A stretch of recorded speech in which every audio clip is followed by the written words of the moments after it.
Meus irmãos, cumprimento a todos com a paz do Senhor Jesus, louvando a Deus pelo encerramento do nosso primeiro semestre de 2022 e também o segundo trimestre. É o segundo tema, a segunda temática de lições que nós temos. E agora estamos encerrando aqui esse estudo sobre Apocalipse, Escola Bíblica Dominical Betel, lições com temas extremamente relevantes que eu acredito são de suma importância para todo ser humano, especialmente para nós cristãos.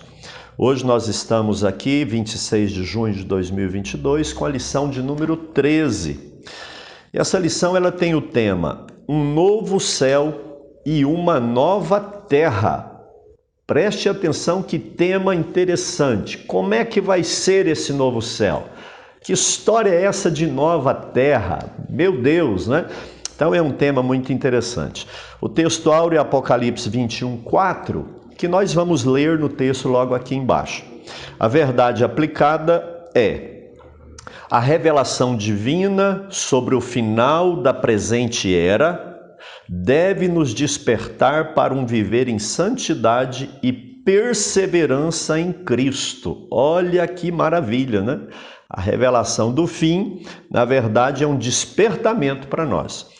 Os objetivos da lição: mostrar a felicidade que está reservada ao justo no porvir, na eternidade, destacar a lista de pessoas que ficarão de fora. Olha isso. Assustador isso, e urgente isso. Exortar a Igreja de Cristo a testemunhar estas coisas. Então temos três objetivos aqui muito relevantes e importantes, e com a graça do Espírito Santo a gente vai, nesses próximos minutos, falar alguma coisa sobre isso. O texto de referência está em Apocalipse capítulo 21, e são os primeiros 4 versículos. Diz assim a palavra do Senhor: E vi um novo céu e uma nova terra, porque já o primeiro céu e a primeira terra passaram, e o mar já não existe. E eu, João, vi a santa cidade, a nova Jerusalém, que de Deus descia do céu, adereçada como uma esposa ataviada para o seu marido. E ouvi uma grande voz do céu que dizia: Eis aqui o tabernáculo de Deus com os homens, pois com eles habitará, e eles serão seu povo, e o mesmo Deus estará com eles, e será o seu Deus. O versículo 4 é o texto áureo, diz assim: E Deus limpará de seus olhos toda lágrima, e não haverá mais morte, nem pranto, nem clamor, nem dor, porque já as primeiras coisas são passadas. Pois bem, é riquíssimo tema, o assunto, e principalmente porque nós estamos aqui fechando um ciclo de um trimestre de 13 lições que estão sendo abordadas dentro desse tema Apocalipse. Apocalipse nada mais é do que uma revelação. A palavra significa revelação, mas é uma revelação das coisas de Deus, que são e eram conhecidas tão somente por Deus. Então Deus pega esses mistérios desconhecidos pela ciência, pelo conhecimento humano e a filosofia, e Ele então traz isso de uma maneira que nós possamos compreender. Isso é Apocalipse. E Apocalipse não tem a intenção de trazer confusão para a igreja e medo, pânico, muito pelo contrário. A ideia de Apocalipse é consolar o povo de Deus, é animar o povo de Deus, é exortar para que nós tenhamos uma vida cristã, genuína, verdadeira, e venhamos perseverar, aguardando que isso tudo aconteça, se cumpra, como tem cumprido até aqui. Meus irmãos, do capítulo 1 até o capítulo 3 de Apocalipse, me permita fazer uma brevíssima síntese do anterior para a gente entender o que nós veremos hoje. O capítulo 1, 2 e 3 de Apocalipse, eles mostram a visão que João, o evangelista, teve lá na ilha de Patmos. Ele vê Cristo andando entre os castiçais, o Senhor fala com ele e ele tem então uma mensagem para as 7 igrejas da Ásia, aquelas igrejas representando todas as igrejas em todos os tempos, em todos os lugares. Do capítulo 4 até o capítulo 22, nós já temos aqui o profeta, o apóstolo João, em uma dimensão totalmente diferente. Porque quando nós começamos lá o capítulo 4, versículo 1, diz assim: e depois dessas coisas eu vi o céu aberto e ele é levado, João, para uma dimensão totalmente diferente. Ele é levado para as regiões celestiais. Ele vê o trono, ele vê aquele que está no trono, os seres angelicais, os anciãos. E as revelações daqui para frente, do capítulo 4 até o 22, são revelações no sentido de que ele está arrebatado, está em uma experiência no céu, tá? Então é importante que se diga isso. E uma síntese do final aqui, do fim, do juízo, para que a gente compreenda. No capítulo 14 de Apocalipse, eu quero pegar só o final por conta da exiguidade de tempo que nós temos. Veja as lições anteriores, a gente tem uma playlist de todas as lições aqui no nosso canal. Mas no capítulo 14 de Apocalipse, nós temos um alerta muito interessante, porque a Bíblia diz que 3 anjos poderosos, eles anunciam no capítulo 14 os juízos de Deus. Então, a partir do capítulo 14, há uma revelação da prestação de contas que Deus vai chamar todos os seres diante dele. No capítulo 15 e 16, Deus trata com a humanidade.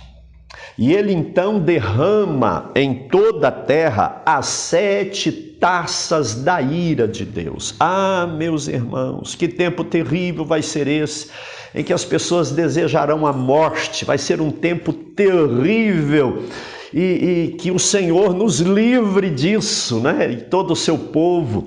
Mas a Bíblia diz, capítulo 15 e 16 de Apocalipse, que a ira de Deus será derramada em 7 taças e a humanidade vai sofrer de uma maneira jamais vista em toda a história.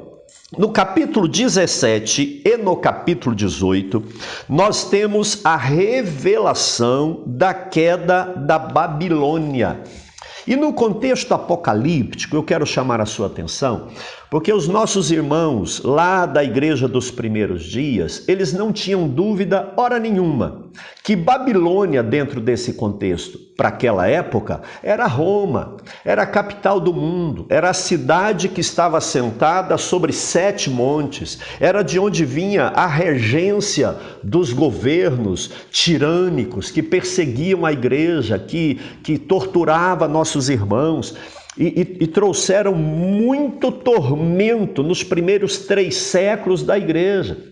Então essa Babilônia do capítulo 17 e 18 que cai, era naquela época muito nitidamente compreendido pelos nossos irmãos que era aquele sistema governamental.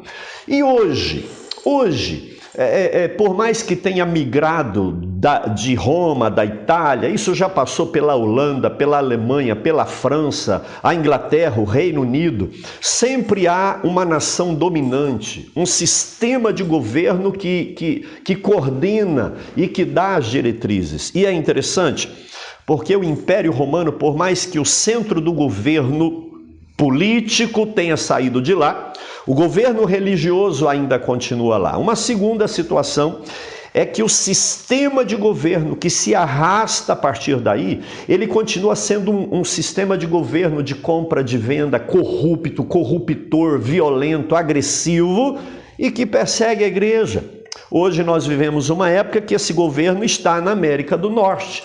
seria a capital do Império Mundial, mas que estão em decadência. E outros impérios estão ressurgindo. E quando eles encontram, geralmente é uma transição feita por guerras. São guerras que mudam esses impérios. Se o império prevalecente dominar, ele volta a crescer e os outros caem. Então nós vemos aí os Estados Unidos em rota de colisão com a Rússia, a China. São nações querendo tomar essa primazia mundial, que seguem um sistema de governo maligno, corrupto, que não visa o bem da humanidade, que não estão importando com natureza, com ser humano. São interesses políticos, de poder e de enriquecimento. Agora a Bíblia diz aqui, isso é maravilhoso, que Jesus vai lançar por terra esse sistema corrupto e corruptor que já está no maligno. Desde sempre esteve. Isso vai cair. A Bíblia diz que Babilônia, a mãe das prostituições, isso é um mistério. Prostituição no comércio, na vida religiosa, prostituição na maneira de ser, principalmente arrancando as pessoas de uma fé genuína. Mas vai cair por terra. E será Cristo quem fará isso. Temos aqui no capítulo 19, eu estou sintetizando para a gente compreender a lição de hoje. Nós temos a vitória de Jesus Cristo sobre a besta, sobre o anticristo e o falso profeta. Olha lá. E ainda nós temos no capítulo 20 a vitória de Jesus Cristo sobre Satanás. Olha que maravilha, a vitória final.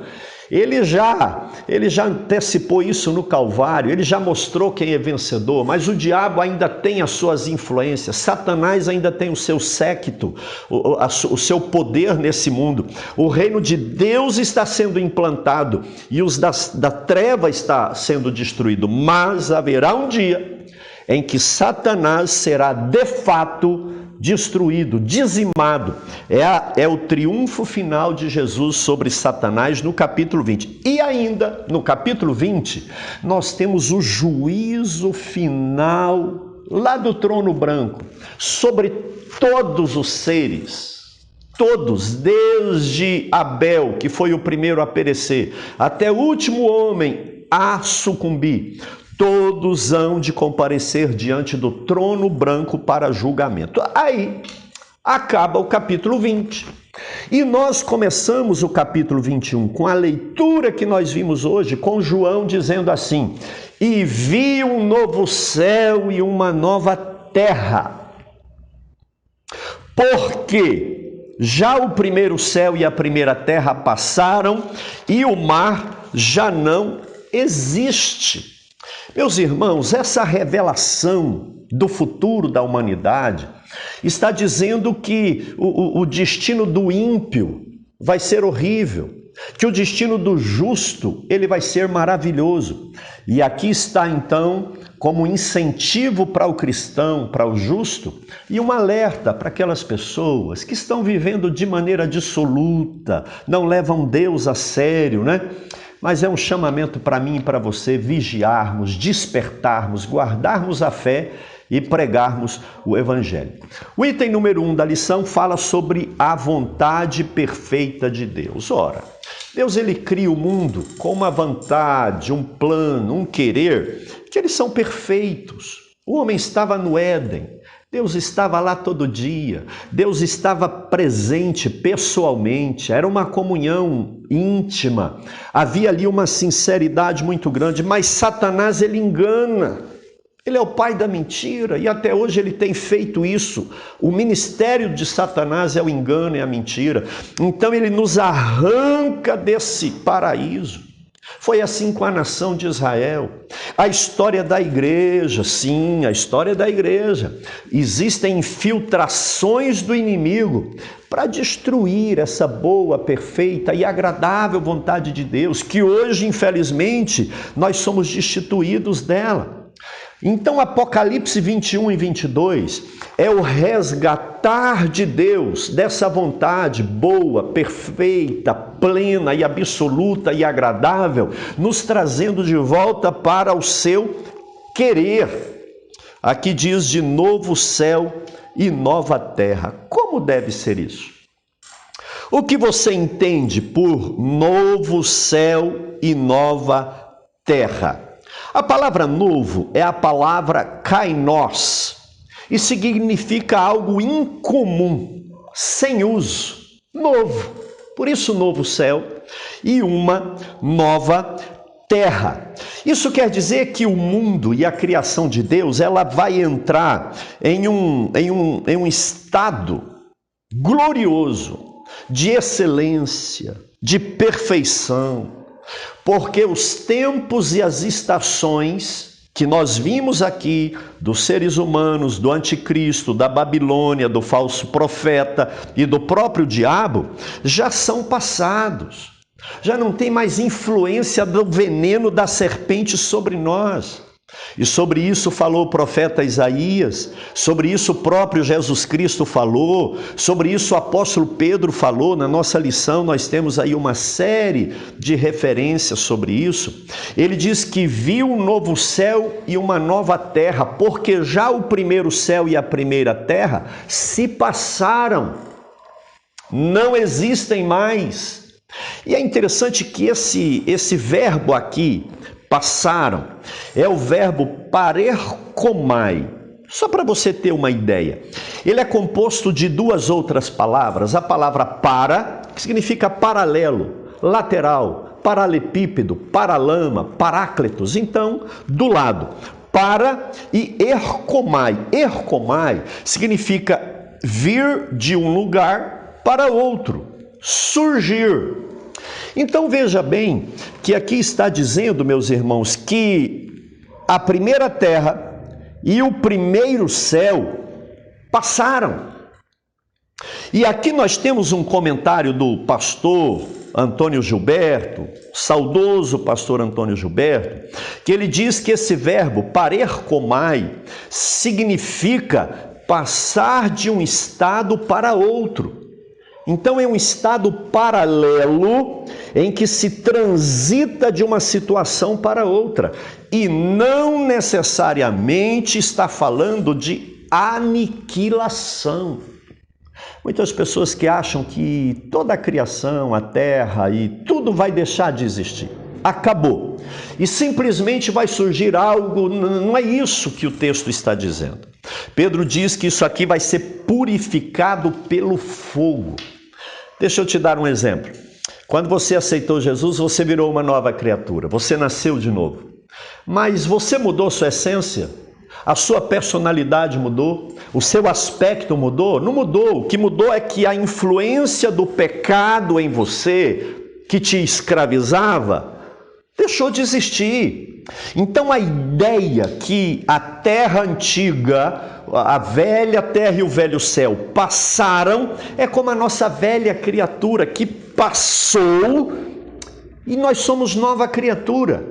Então, um novo céu e uma nova terra, pelo que nós entendemos aqui, estamos compartilhando com os irmãos, quer dizer de algo totalmente repaginado, novo, harmônico.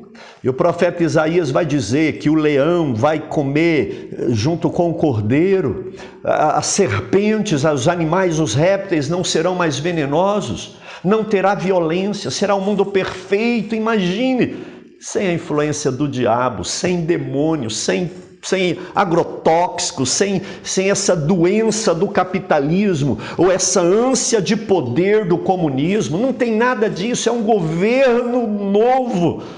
E é por isso que fala que as primeiras coisas são passadas. O pecado do homem passou, o diabo passou, a morte passou, o choro passou, a traição passou, tudo isso é passado. E agora nós vivemos um tempo novo. Deixa eu confessar algo para os irmãos. Isso mudou o meu jeito de ver e de lidar com a natureza. Até o dia que Deus ministrou, não agora que eu estou ministrando essa lição, mas há bastante tempo, quando eu refletia e estudava sobre essa verdade, às vezes muita gente trata a natureza, os animais, com desdém, com violência. Mas não é isso que deve ser feito. Haverá um processo de purificação, de limpeza, de ausência de pecado. Lembra de Adão e Eva no paraíso, no Éden? Isso será um novo céu e a nova terra. O Senhor vai resgatar aquele ambiente com animais, com natureza, com vida e, acima de tudo, com a presença do Senhor. Eu confesso que eu fiquei mais cuidadoso com o meio ambiente, com as plantas, com os animais, fazendo aquilo que é estritamente necessário, porque é criação de Deus e é bela a natureza, a vida animal. Eu te convido a pensar nisso. Às vezes nós espiritualizamos demais e achamos que na eternidade nós seremos seres sem forma. Ou então aqueles fantasminhas com aquele lençol branco, sem corpo, sem forma. Não é nada disso. Do jeito que Jesus ressuscitou, com o corpo glorificado, ele andou, ele comeu peixe com os apóstolos. Olha isso! Assim nós haveremos de ser com o Senhor depois do arrebatamento e viveremos com Ele por toda a eternidade. Então os céus velhos, a terra velha vai passar e teremos um tempo novo, que será maravilhoso. Olha aí o versículo 4. Deus limpará de seus olhos toda lágrima. Não haverá mais morte, nem pranto, nem clamor, nem dor, porque as primeiras coisas são passadas. O item 3. Essa promessa do novo céu, da nova terra, da vida eterna, eu tenho algo muito sério para te dizer. É só para aqueles que vencerem. Quem não leva Deus a sério, quem sucumbe ao diabo, a esse sistema, meus irmãos. Como tem gente enganada, como tem gente que pensa que está fazendo a obra de Deus e sendo útil ao reino, e ele não passa de um refém, de um mundo de mentira, politicagem, engano, corrupção. Essa promessa do novo céu, da nova terra, com a presença do próprio Deus, é tão e única somente para aqueles que vencerem. Versículo 7 de Apocalipse 21. Quem vencer herdará todas essas coisas e eu serei o seu Deus. O item número 2. Uma advertência para nós. Dentro desse clima de promessa, de mudança, de tempo novo, de reino eterno, aleluia, de paraíso, de salvação. O Senhor tem aqui algumas advertências para nós. Ele faz importante alerta através de lista de tipos de práticas que deixarão as pessoas fora da salvação eterna. Isso aqui é muito sério. Apocalipse 21:8 e 22:15. O primeiro que ele diz aqui que vai ficar de fora desse reino eterno são os tímidos. Os tímidos, grego deilos, ou deilos, que vem da palavra deos, que significa medo. Tímido aqui não é aquela pessoa retraída, que não é falante, assim, não é nada disso. É o covarde, é o medroso, é quem nega o nome de Cristo, é quem curte um post aí no Instagram, no Facebook ou no YouTube, que quer que seja, para ser politicamente correto. É quem não fala as suas convicções de medo, de prejuízo e que nega a fé porque é covarde, que vira as costas para quem é homem de Deus e mulher de Deus com medo daquilo de alguma maneira respingar. É quem trai a fé, é quem nega Jesus, é quem não proclama o Evangelho. Esse tipo de gente não vai entrar no céu. Um segundo tipo aqui são os incrédulos. Que são os incrédulos? Quem não crê, quem não acredita. E dentre os incrédulos estão aqueles que um dia tiveram fé e agora não têm mais, são os apóstatas. Eles não acreditam em Deus, eles não levam a sério a palavra do Senhor. Eu louvo muito a Deus pelo saber humano, pela ciência. Mas a partir do momento em que a ciência diz que aquilo que não é comprovado em laboratório, aquilo que não é cientificamente dissecado e colocado ali numa mesa, não existe, eles lutam contra a fé. E eu louvo a Deus pelo avanço científico, todavia, nós precisamos de ser menos racionalistas. Eu não digo racional, racionalistas. E ser mais espirituais e crédulos e crente, porque aqueles que não acreditam também não herdarão. Um terceiro tipo aqui na lista são os abomináveis. E os que são os abomináveis? A palavra abominável vem de bidéliso. E bidéliso vem de bidel. Bidel significa mau cheiro. Aquilo que fede, aquilo que dá vômito. As coisas que Deus abomina, que são mal cheirosas para Deus e que Ele fala na palavra dEle, nós não devemos aplaudir, irmãos.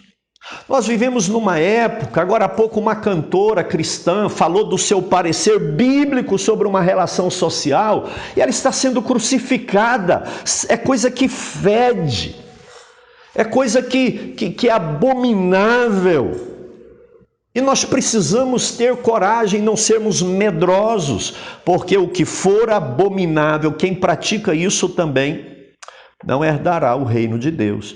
E continua aqui ainda, os assassinos, é o homicida, é aquela pessoa que faz massacre, é quem mata de uma maneira brutal, é quem tira a vida do outro de uma forma intencional, espontânea, vingativa. E é bom que se diga que aqui não está incluso o direito de defesa à vida, de defesa própria. O sexto mandamento é não assassinarás. O matar ali não é matar por matar, porque senão como ficaria o policial cristão? Aquele homem que em defesa da família, ele defende a família, infelizmente a fatalidade acontece com o criminoso. Aqui não está dizendo isso, aqui está dizendo do homicida, daquele que mata de forma intencional, espontânea, vingativa, por vários interesses, tá ok? Mas essas pessoas que tiram a vida fortuitamente dos outros não herdarão os céus. Impuros, a palavra impuros aqui é a palavra pornós, de onde vem pornografia. Meus irmãos, como isso tem tirado o Espírito Santo das pessoas. Isso vai tirar o céu das pessoas. A palavra pornos refere-se a adultério, que é o sexo fora do casamento. A fornicação, que é o sexo do solteiro sem casamento. Aí eu chamo a atenção dos nossos irmãos amaziados, amigados, que moram junto e não são casados. É pecado, é pornos, é impureza. A pornografia, e não é só o vício, a dependência, é a prática, é a orgia. Então toda imoralidade que ataca, assola a presença do Espírito Santo no ser humano, isso vai tirar as pessoas do céu. E uma outra palavra aqui, os feiticeiros. Feiticeiros aqui vem da palavra farmakeus, ou fármacos, de onde vem farmácia. Porque os feiticeiros faziam aquelas poções, aquelas misturas, né, de encantamento, de feitiço, e também aponta para drogas.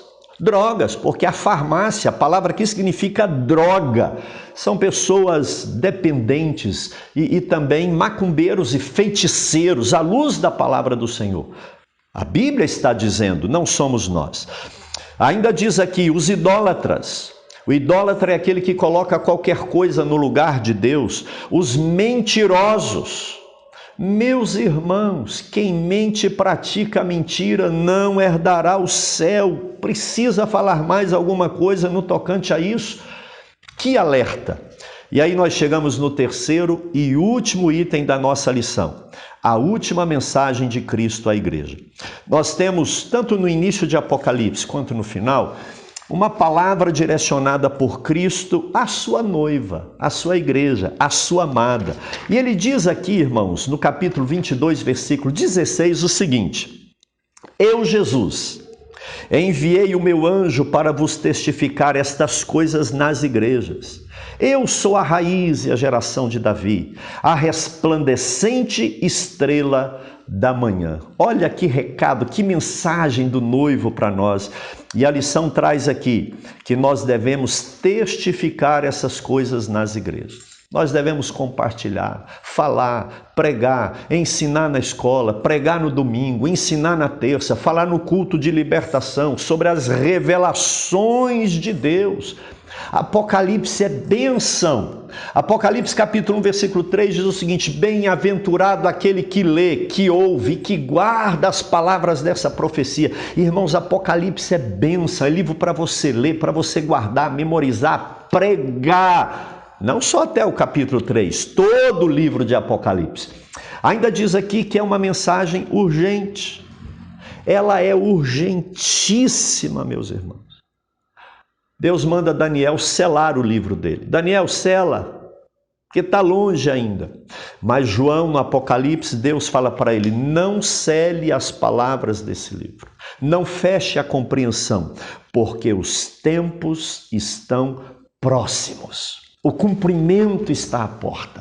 Então, Apocalipse não é um livro selado. Jesus abriu os selos. Vamos ler, vamos guardar, vamos memorizar, vamos pregar. E por último, item 3. Vem, Senhor Jesus. Aqui nós temos o versículo 17 de Apocalipse 22, que diz assim: o Espírito e a esposa dizem: vem. Quem ouve, diga: vem. E quem tem sede, venha. E quem quiser, tome de graça da água da vida.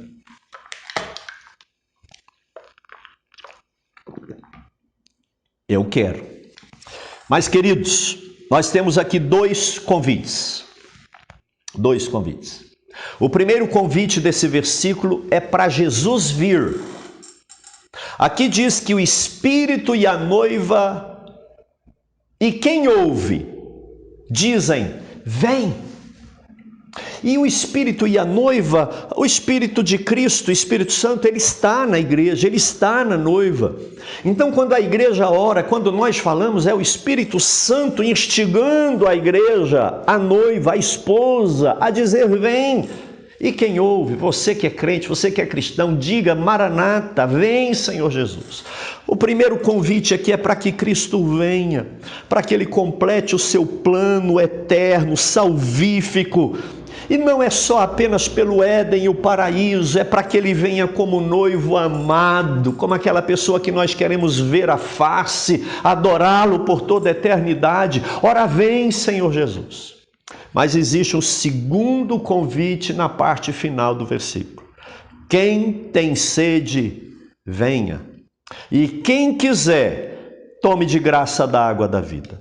Esse convite é para você que é cristão, mas não tem tido vigilância, nenhuma vida de santidade. Esse convite é para você que não é cristão, que ainda não fez a sua aliança, que ainda não aceitou Jesus, o noivo, como Salvador. Quem ouve, diga: vem.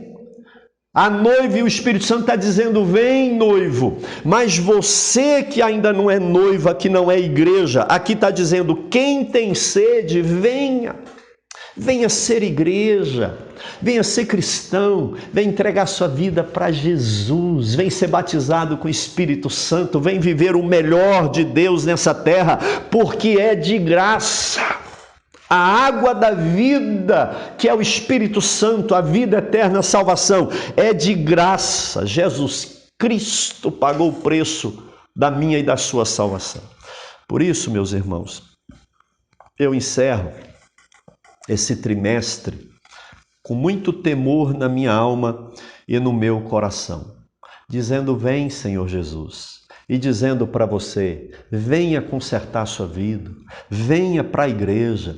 Olha quantas vezes está dizendo: vem, vem, venha, venha. Nessa lição, o cristão é desafiado a viver em obediência. E aqueles que estão com a vida por arrumar são exortados e têm a oportunidade de beber dessa água da vida. Que Deus abençoe você, visite uma igreja evangélica, renove a sua aliança ou faça uma aliança com Jesus Cristo, e você que já é cristão, guarde a sua salvação. Eu te abençoo em nome de Jesus Cristo.